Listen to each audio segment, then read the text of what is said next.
Basta sa mga kalsada, yung mga gumagawa ng kalsada, mga ganon. Alam niyo na yun sa DP. DP. Yun, yung ganon. Tapos, parang ang nangyari, lumalaki ako sa lola ko. Lola ko lumaki. Tapos may family na si mama, yung biological father ko, marami din pamilya, maraming anak. Marami akong kapatid dun, puro panganay.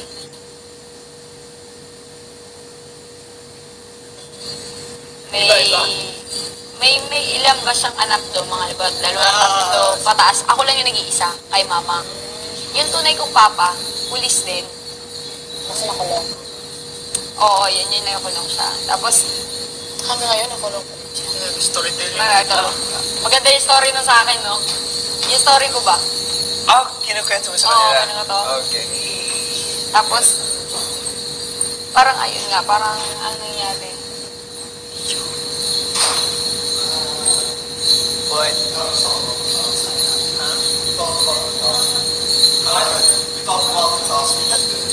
Punishment? Yung punishment? Oo. Punishment. Tapos ayun nga, parang ang nangyari nun, Ayun bang, ano mga violation ko ba? Hindi ko alam anong violation ko. Eh, ano daw, kaya yung kapel.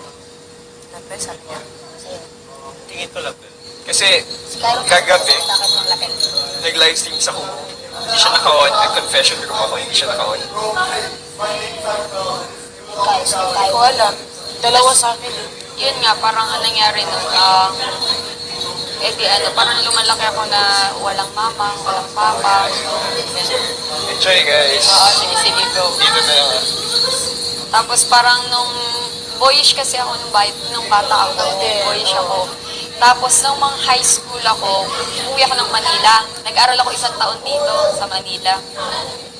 Nakasama ko sila mama. Tapos umuwi ulit ako ng Quezon.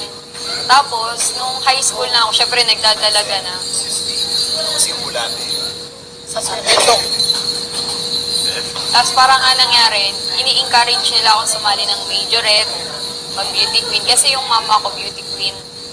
Yung mama ko, beauty queen siya before. So sabi ko, sige po. Tapos nag-majorette ako. Tapos, ayun, nag-try ako mag-beauty queen ng 15 years old pa lang ako.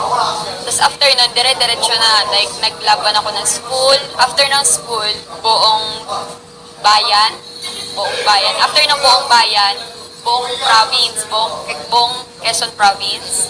After nun, buong Pilipinas na. Then, nagna-national na ako. Like, sumasali na ako ng mga national pageant na. Anong pangalan? Butya. Pagkaya lang yung Pilipinas. Nagsali na ako doon. Tapos, dalawa yung hindi ko nakuha, national. Parang, nakatap lang. Nakapasok. Lagi akong pinakabata. Bless na. Pag sumasali ako ng national, ako ang bata. Yung parang yung age ko, mga kalaban ko, mga veterano. Ganun. Tapos, yun na yung nagiging buhay ko nung high school. Hanggang sa senior high ako. Nung senior high, dito na ako sa Maynila. Kaya parang hindi nyo masyado mapapansin yung punto ko sa Quezon. Kasi parang Maynilain na. Doon yung na-opera na ako ng nung high school pala ako indie film ako. Indie film. Ganon, yung acting, ganon. Nagpo-model na rin ako. Like, photoshoot. Model ng Andrea, pasok ka daw. Confession room. Lahat kayo. Lahat. Lahat kayo. Tapos, hindi yun nga, yung nag-model ako, mga ganyan. Tapos kung saan akong bahay, napunta natin. Parang ang daming naangkon pa sa akin. Naangkon yung parang halimbawa, tuntua kasi sa akin na parang madaldal kasi ako. Madaldal. Tapos yung pakikisama ba? Yung gano'n. Parang mahilig ka makipaghalubilo sa mga marunong talaga ako yung makisama sa ibang tao. Tapos hanggang sa, yun ay nangyari. Nung nag-senior high ako, dito sa Manila na, yung school ko, naging student model ako ng school. Like yung uniform, yung ganon. Student model. Tapos nilaban nila ako sa ibang branch. Kasi di ba may mga branch ang mga university na branch dito, dito, dito. Nilalaban ako. Parang ang nire-represent ko is Manila. Okay. Ganon. Tapos, hanggang sa nagtuloy-tuloy yung career ko sa pagkaganon, nag-judge ako sa mga event. Halimbawa, Marami ka nang na-judge na event. oo, like, nakapag-judge na ako singing contest, dance contest, pageant, mga ganyan. Sample sa Yung, parang sample. kanta. Kasi hindi ako magaling kumanta. Ewan ko nga ba't ako kinuha ng Ay, mag-judge kasi sa ano pagkanta. Fame na.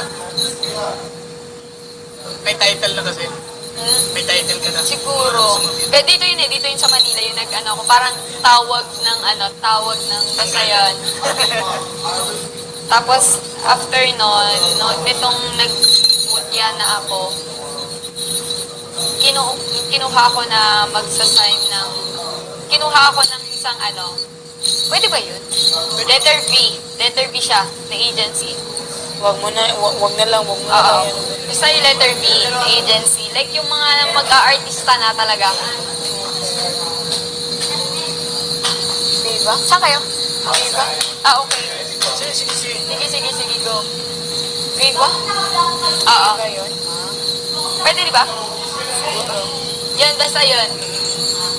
Na mag-artista nga yung gano'n. Na mag-assign na ako ng contract yung gano'n. Kaso parang naisip ko kasi kakatapos ko lang magmutya nun. Tapos late enrollee ako. Tapos dapat ang course ko talaga civil engineering. Engineering dapat talaga ako. Kaso nung late enrollee ako, ayoko naman tumigil ng pag-aaral. Kasi nga, syempre, kahit sabihin yung pulis yung parents ko, hindi naman ganun kalaki yung parang, malaki na, okay naman yung kita, pero hindi siya kasya sa amin kasi lahat kami halos nag-aaral na. Isa na lang ang hindi nag-aaral. Tapos halos lahat pa is mamahalin ng paaralan. Ganun. Kaya parang naisip ko, tumatanda na sila tagal na nila sa servisyo mga 20 plus years na sila sa pagpupulis. So naisip ko, may maliit pa akong kapatid, 4 years old. Pag nasa age na sila na senior citizen, pag senior citizen na sila, ang grade pa lang ng kapatid ko, mga nasa high school pa lang. So ako talaga, ate ako. So parang ang nangyari, yun nga, ganun nga. Hindi ko siya, like hindi ako, And then, I didn't want Karen to stay as well. I was like, Siguro I can jeopardize. yeah. This is what I did with my But I cannot jeopardize me being evicted. Siyempre, this is still a competition. yes, diba? that's true. Lahat tayo. I can go to that extent, pero until that, Yeah. it's myself. What are we talking Yeah, about? like to the point na stay please. Yeah, I get. Diba? Kasi parang hindi naman totoo na you wanna be evicted. At least, guys, we're more. Of course, you wanna stay here, diba? Guys, at least. Gonna be cliques because they've been there like a lot longer than You're worried na baka wala ka may friend. Not that I knew that someone was gonna be like welcoming, but it's just like I'd hate to say it, but like it was